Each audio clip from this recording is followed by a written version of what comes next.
मैं बेटी विवाह गीत लेके आई हूँ, आप लोग सुनो।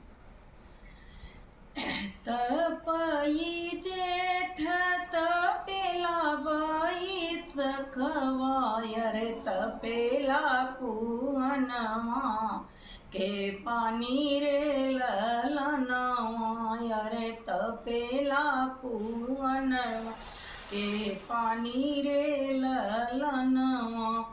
अरे वही सही तपेले बेटी के बाबा, अरे वही सही तपेले बेटी के बाबा, अरे नहीं मिले कतबर सयान रे ललनवा, अरे नहीं मिले कतबर सयान रे ललनवा।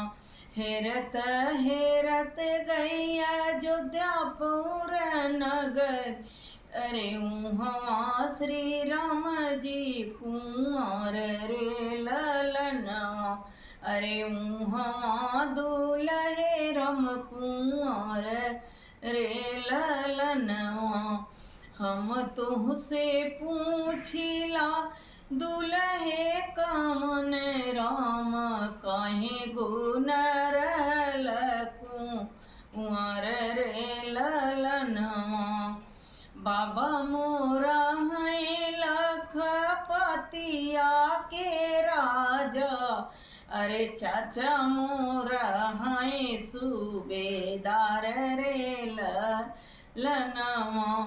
अरे जेठ भैया गैले वही जीरा की लादनिया, अरे यही गुण रहली कुंवर रे ललनवा।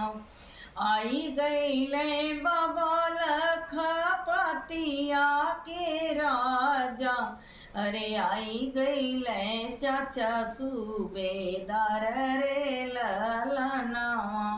अरे आई गैले जेठ भैया जीरा की लदनिया, अरे अब रचबै अपना भी यह रे ललनवा, अरे अब रचबै अपना भी यह रे ललनवा। तपई जेठ तपेला बई सखवा, अरे तपेला कुअनवा के